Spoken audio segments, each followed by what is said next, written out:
Hi, I'm Matthew. Welcome to my channel, and today it's Will It Shave Wednesday, but first I need to roll the intro.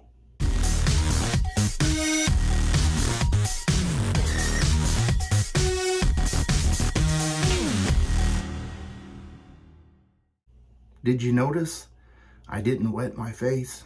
Well, that's typically what I do in all my other videos, but since today is a different day and a different video, I figured I would give it a little different spin.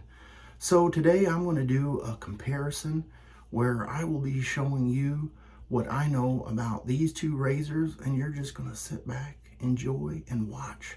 Now, I may leave some things out. I have some notes over here to try to remind me to keep me on track, but today's razors are going to be these two beautiful razors, and this one is the Rex Konsul, and this one is the Homelike shaving Elbrus. Now, both of these are slant razors, and so I want to talk about the question that most people ask right off the bat about a razor is, how much does it cost?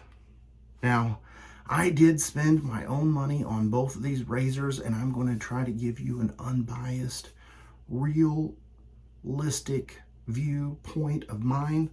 Now, yours may vary, so I just want to throw that out there.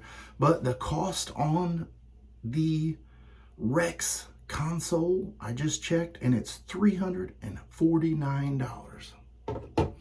Now, the Homelike shaving Elbrus comes in at $328.90.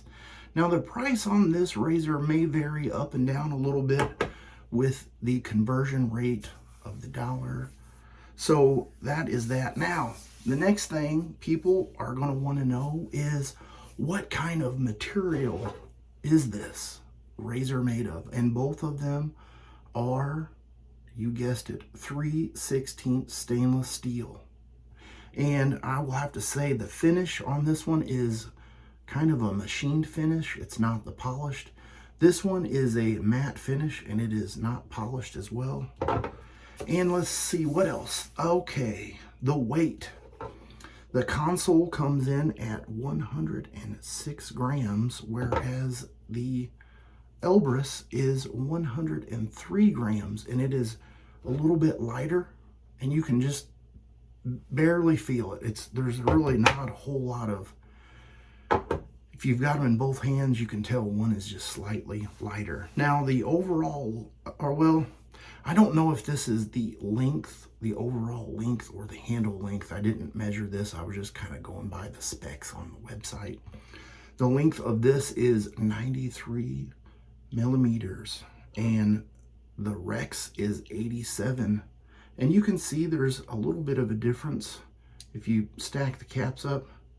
I prefer a little bit longer handle because I have larger hands, and this one is just a touch shorter. Now, let's talk about some other things that people will experience when they purchase this. Now, the Rex comes in this nice cardboard slide out box, and the inner box is pretty hefty.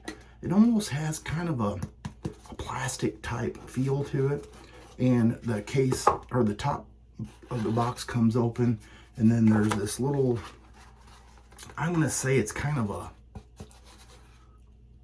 a wool type material, and there is a little top piece that's kind of hard to take out, and then the razor is going to be perfectly set in there. So it comes in there pretty nice.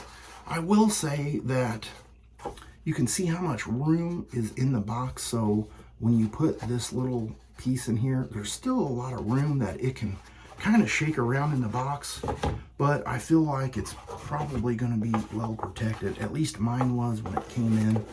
And so there's a lot of little pieces. When I get razors like this, I put them, or the boxes, I put them in a shelf just in case I decide at some point I want to get rid of them. So I do keep them, and they kind of take up a little bit of room. Now, with the Homelike shaving, it comes in this nice wooden box, and you can see this stainless steel logo that is kind of countersunk within the box, which is very nice, and I would have to say that is laser etched. And the bottom has a nice felt covering, so if you do put it on some kind of shelf or countertop, you don't have to worry about it scratching anything up. And so it opens up with a nice little hinge, and I'm not 100% sure. Let me just see here. Yes, there is a little embedded magnet right here, so the hinge is very nice, and it's kind of a finger getter, but the magnets will definitely hold that closed. And so it's hard to see, but there is a little cutout for the razor to sit in along with the stand. And I did not get the stand because I'm cheap and I didn't want to pay the extra money for it. It would be nice to have. I do have a stand from Homelike that is polished for another razor, and this one will fit in that as well. So let me just take a look here. What else? So I talked about my preference on the handle. I do enjoy the longer handle. And so the knurling on this is kind of a standard diamond shaped knurling, as you can see. And this one is not raised up, you know, it's not cut really deep. And so back in my machinist days when I was in school, I took a couple machining classes, and there's a really neat cutting apparatus that has two wheels that are kind of sitting there, and as they're pushed onto the metal, it starts beginning this form, and the more you press, it actually raises that up. But being that this is a machined, or I would say this is probably CNC machined and not actually turned on a lathe, but either way, the cutter didn't go real deep, but considering that I have the Taiga, this has a better grip on it than that, so it's got a deeper cut. Now, on the Konsul, it kind of has a diamond pattern to it as well, and I don't know if I can even get the camera to focus, but it's more of a elongated diamond shape. And when you look at it,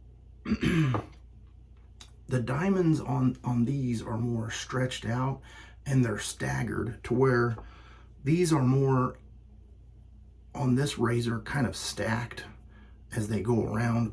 This is quite a different knurling pattern, and this is very grippy.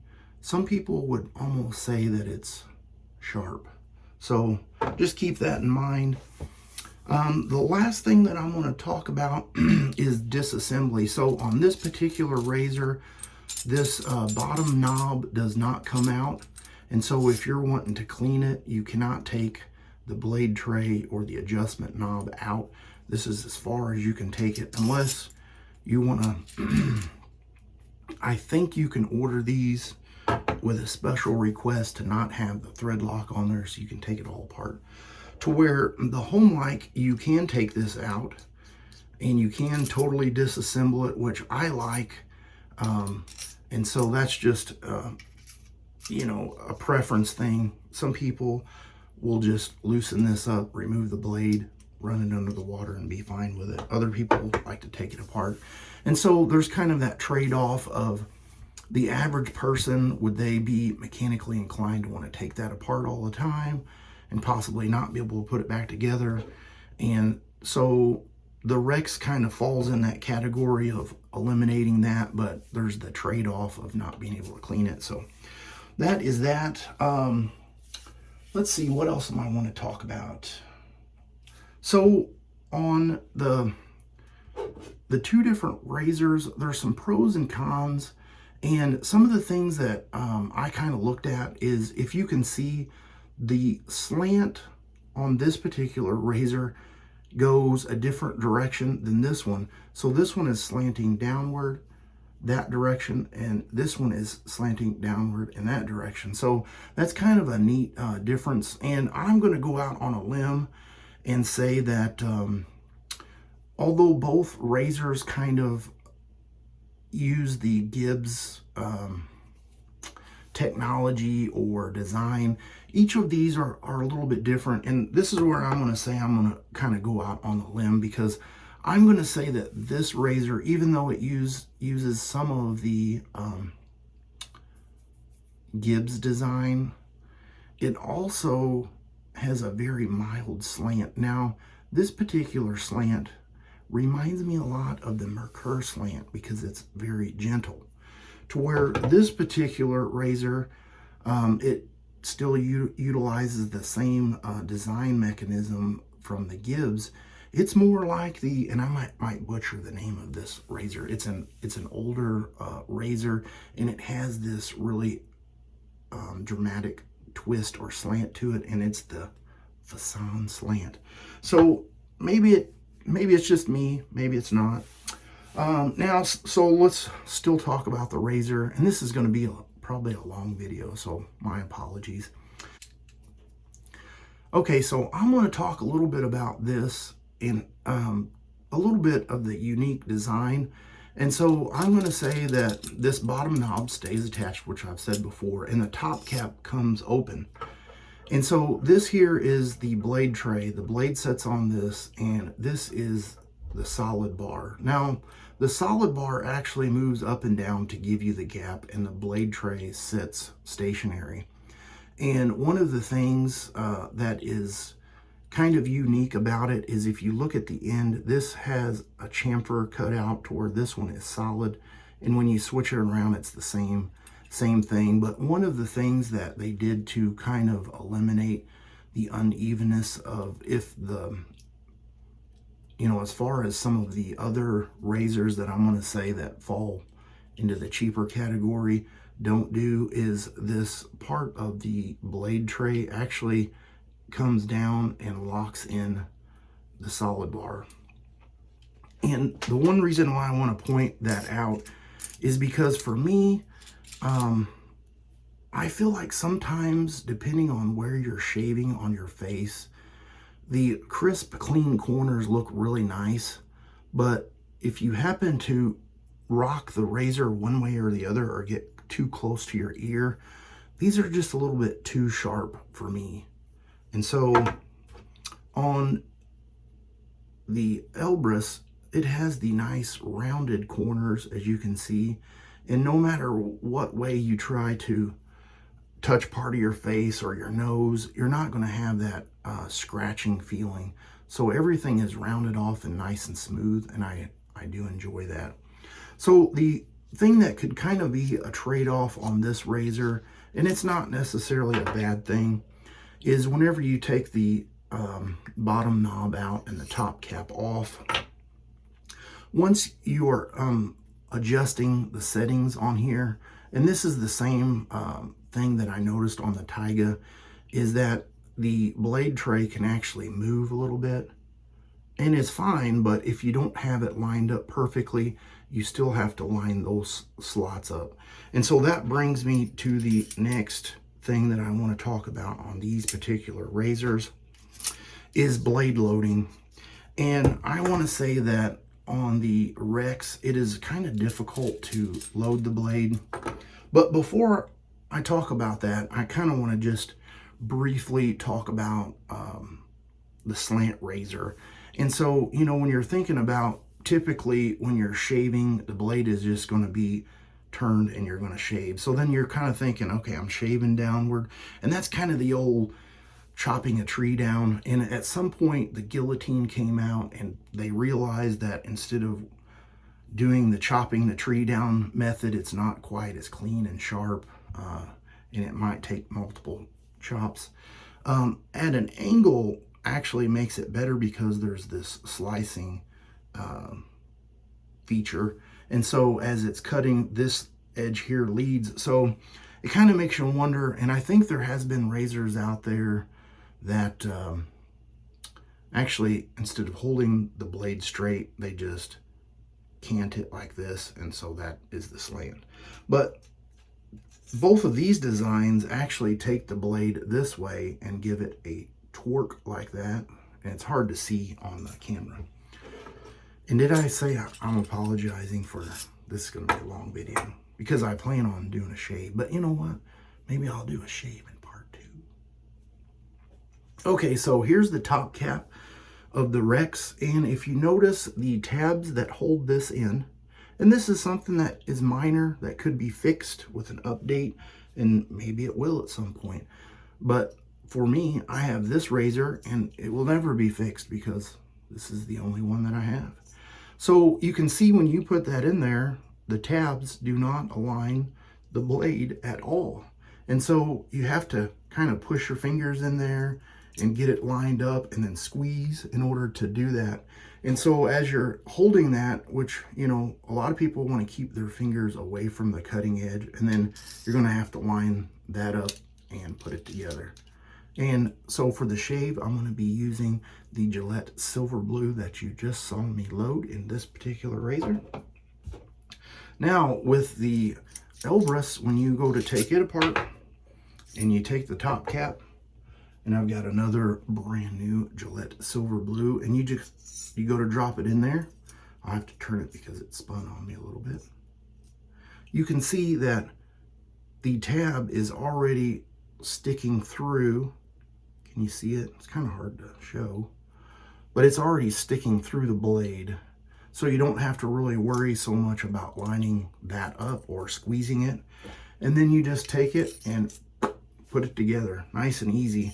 Now, the one thing I do want to mention, in my last video, like I said, I've watched this razor come to birth, and my Russian language database is very slim, and so a lot of it I would just watch and look, and sometimes you miss out on important things. And I said in the last video that you can put this on either direction. Well, you can, but Homelike contacted me because they saw my video and they enjoyed it, but they said I was wrong and that there is a way to line it up because I missed it in the translation.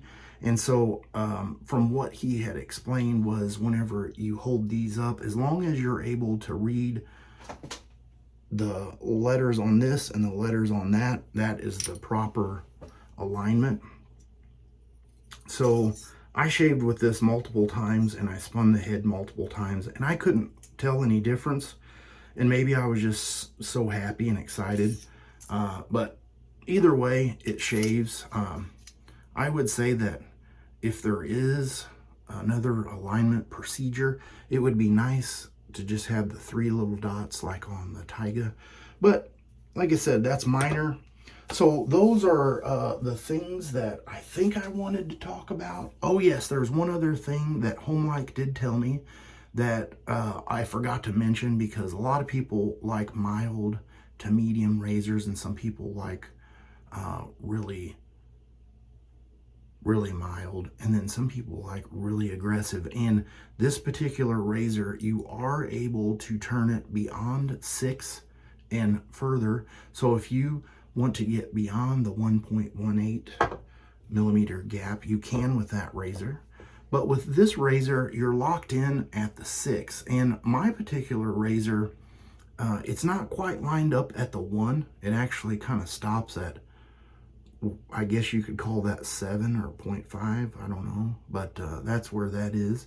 And you can see that on my finger, just from touching it, it has a little bit of a, you know, indentation. So there we go. That's my conclusion, or part 1. 20 minutes or so into it. I had a few bloopers that I'll cut out, but I will load up part 2 to this video, so that way it's not a super long video. You guys stay tuned for part 2, and I'll see you there.